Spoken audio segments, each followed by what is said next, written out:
Yellow Fever by New Sophia Inyenya. Yellow fever originates from Africa and it's made its way to the New World during the Atlantic slave trade.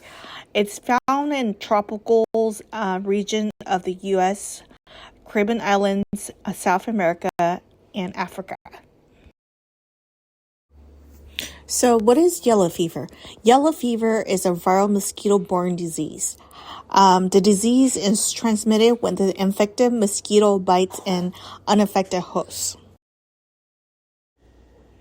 So what are some of the signs and symptoms associated with the yellow fevers? So in mild to moderate cases, many patients report having flu-like symptoms such as headaches, malaise, chills, back pain, and fever. In severe cases, yellow fever can cause liver damage, cause jaundice, acute renal failure, cerebral edema, hemorrhage, and encephalopathy.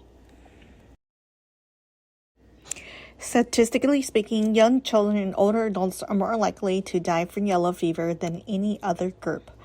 Mortality rate is also higher in individuals with liver and kidney damage. After all the mortality rates from yellow fever, this is how the yellow fever vaccine developed.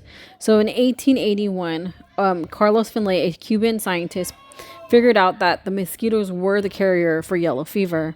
And then a few years before that, Walter Reed in 1899 figured out that mosquitoes actually spread the yellow fever. And then a few years more, another scientist, Stokes, and his colleagues in 1927 were able to isolate a strain by itself. And with all their failed experiments and research and sacrificed lives, in 1936, Max Theiler was able to develop yellow fever vaccine 17D. Because of all this previous work that was already done, he was able to develop a theory, and that theory was able to come up with an active vaccine.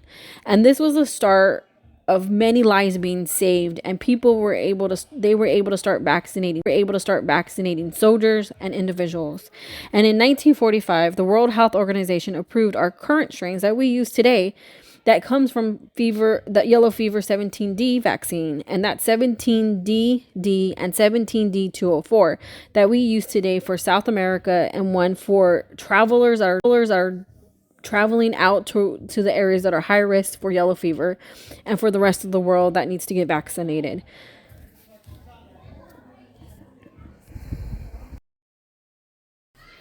So now for the immunization part. What is in the vaccine? So yellow fever 17D is live attenuated, and the strain is Asabi, and attenuated from chicken embryo tissue culture. So the current use of yellow fever strains come from 17D, named 17D204 and 17D virus of chicken embryo eggs. It contains sorbitol and gelatin as a stabilizer and is lyophilized.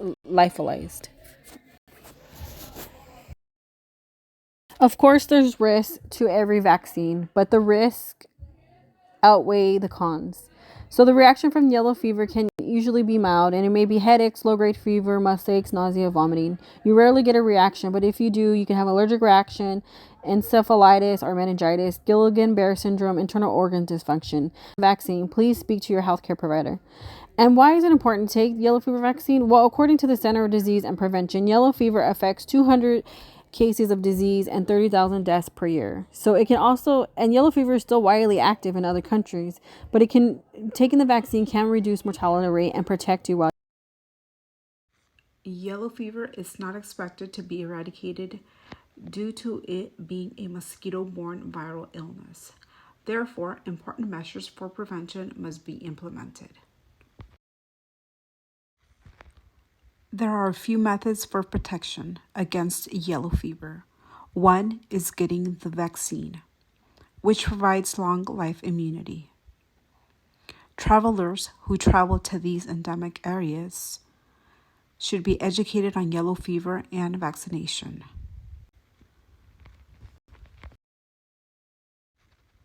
Avoiding mosquito bites is the only way to completely avoid yellow fever. It is important to wear proper protective clothing that covers skin completely at all times. This includes long sleeve shirts, long pants, socks, and closed-toe shoe. Pants can be tucked into socks to avoid ankles being exposed.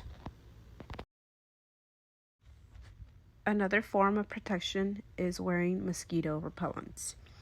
Mosquito repellents are recommended because mosquitoes may bite through thin clothes. Treating clothes with repellent will reduce this risk.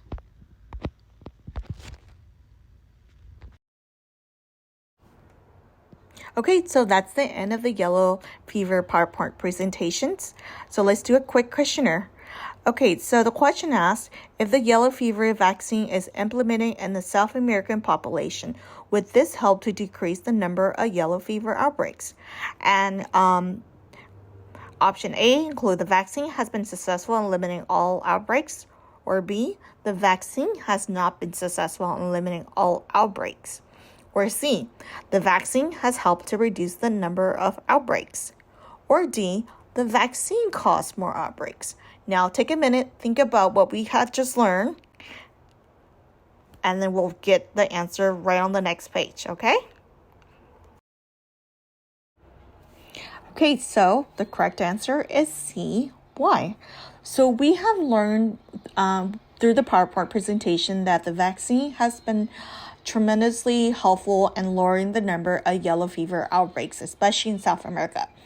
However, we still continue to see a spike in numbers of yellow fever cases, of course, because due to the huge amount of vectors, especially in these areas of South America, because many of the areas in South America are especially forests and jungles.